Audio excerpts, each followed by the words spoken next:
예수와 하나 되기 182번째. 육신을 따라 알지 아니하노라. 고린도후서 5장 16절. 그러므로 우리가 이제부터는 어떤 사람도 육신을 따라 알지 아니하노라. 비록 우리가 그리스도도 육신을 따라 알았으나 이제부터는 그같이 알지 아니하노라. 구약 성경 여러 곳에 의인의 부활에 관한 말씀이 있습니다. 의인 아벨의 억울한 죽음은 또한 부활을 기대하게 합니다. 유대인들은 의인의 부활에 참여하려고 말씀을 열심히 공부하고 지켰습니다. 대표적인 사람들이 바리새인입니다. 그런데 말씀을 어디까지 지켜야 부활에 참여할 수 있을지 몰랐습니다. 그래서 그들은 모든 말씀과 장로의 전통까지 지켰습니다.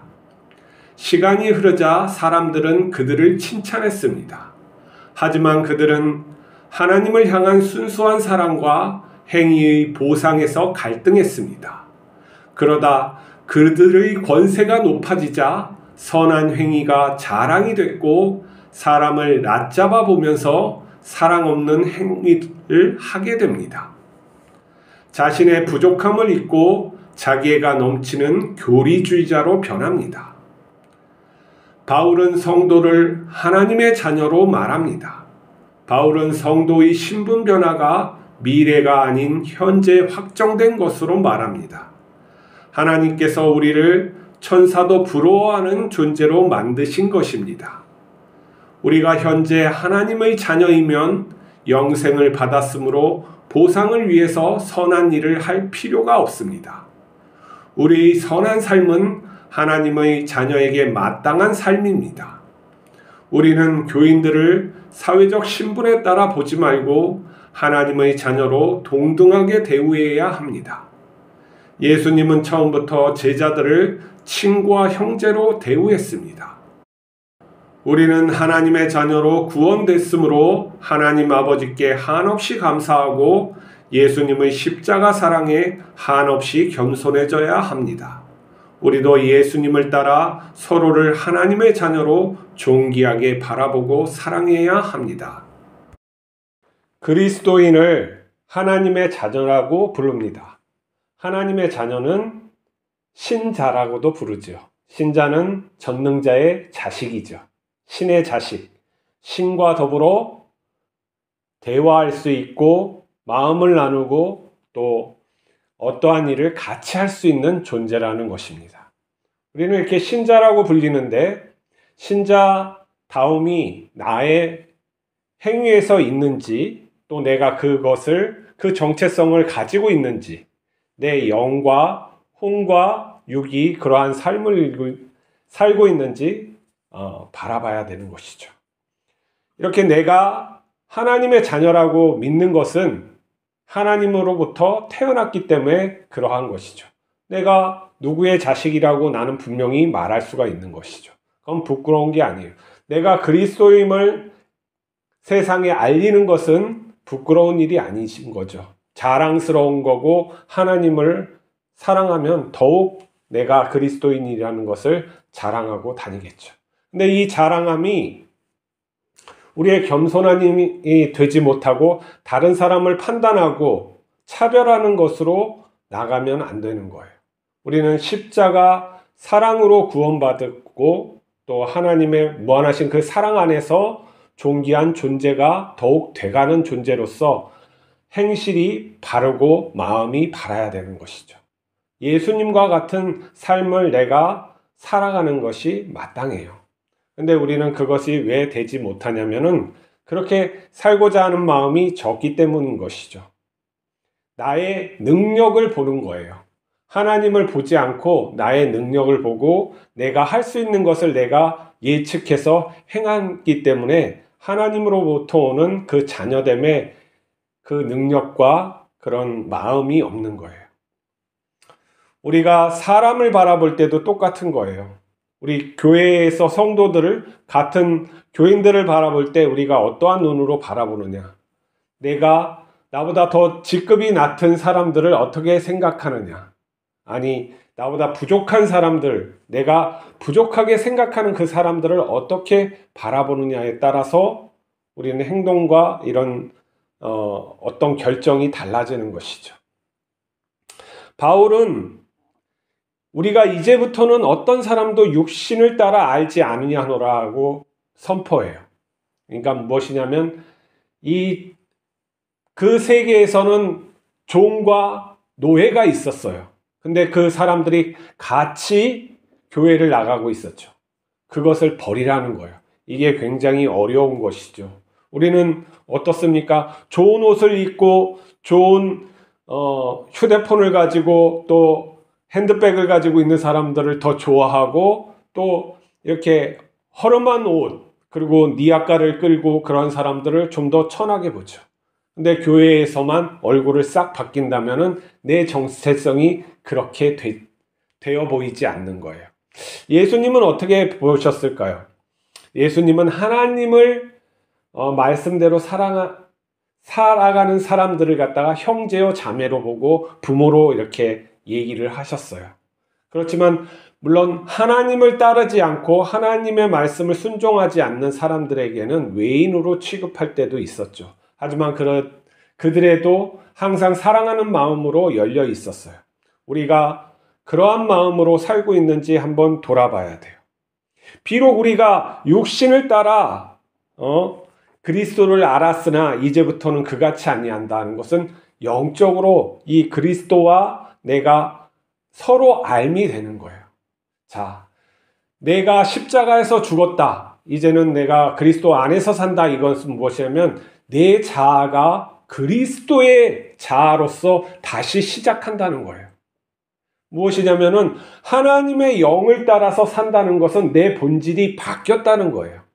자, 우리가 성령을 받았다. 성령이 나의 중심이고 나의 본질이 되었다는 것은 내가 하나님의 자녀가 되었다는 거예요. 이 성령은 우리를 떠나지 않고 우리의 본질상 그 중심에서 있는 거예요. 물론 연합되어 있죠. 떨어지지 않는 연합.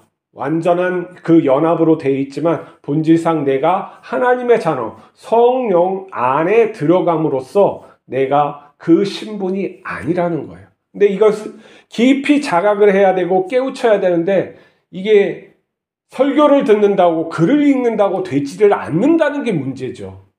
어떻게 해야 될까요?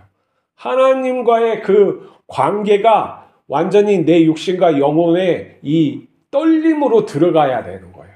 그것은 기도의 자리에서 아니면 내가 걷다가 하나님의 강권적인 역사하심으로 내가 확 그러한 하나님의 자녀다라는 것을 내가 느껴야 하는 것이죠.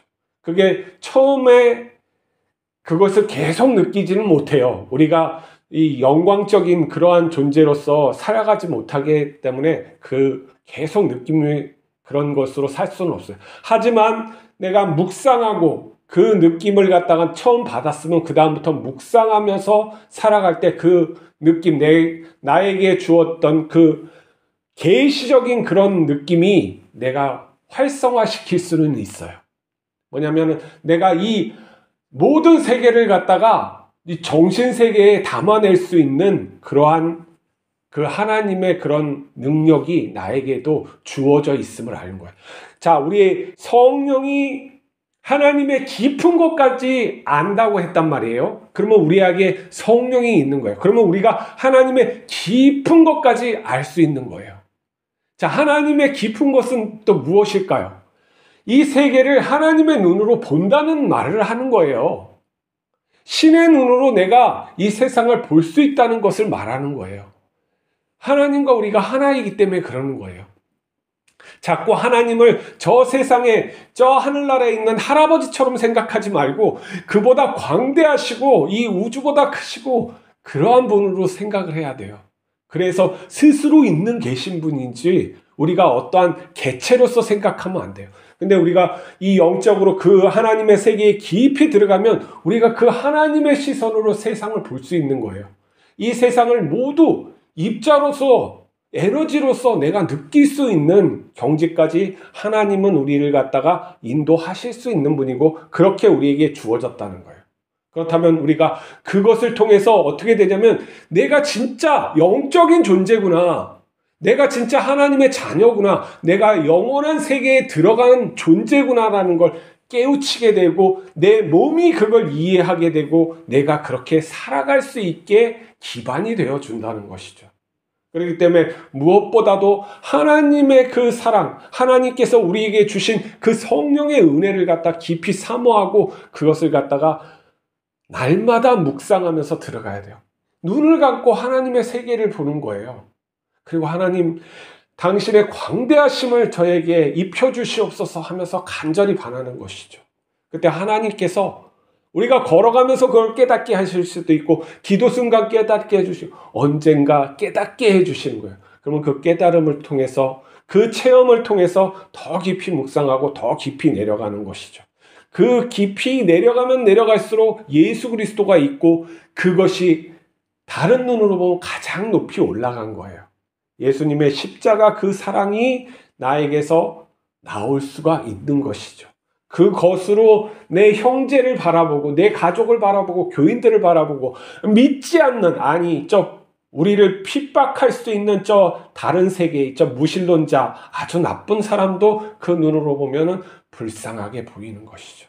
예수 그리스도께서 그 십자가에서 고난을 받으시면서도 사람을 불쌍히 여기면서 그들을 위해서 기도했다는 것. 하나님의 마음이 얼마나 크시고 사랑한다는 것이죠. 우리가 그러한 존재로서 부름을 받은 거예요. 그래서 천사들도 우리를 갖다가 궁금해하고 부러워한다는 것이죠. 우리가 그런 하나님과 더불어서 마음을 나눌 수 있는 존재로 창조받았다는 것을 잊지 마시고 더 깊이 하나님의 자녀가 무엇인지 그걸 묵상에 들어가는 거예요.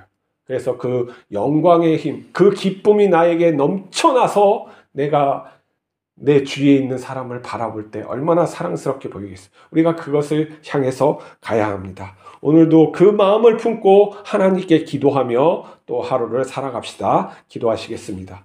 거룩하신 하나님 아버지, 우리가 세상이 우리에게 입력하고 세상이 광고에서 만들어준 차별의 눈으로 사람을 보지 않게 하여 주시옵소서. 오직 그리스도인의 몸으로서 다시금 거듭나고 하나님의 마음을 가지고 살아가는 하나님의 자녀가 되었사오니 그것이 무엇인지 깊이 알아서 그의 눈, 하나님의 눈으로 세상을 보게 하여 주시옵소서. 참으로 사랑하는 사람이 되게 하여 주시고 차별 없이 사랑하는 그 존재가 되어 하나님과 기꺼이 말씀을 나눌 수 있는 그러한 존재로 거듭나게 하여 주시옵소서. 우리 주 예수 그리스도 이름으로 기도하옵나이다. 아멘.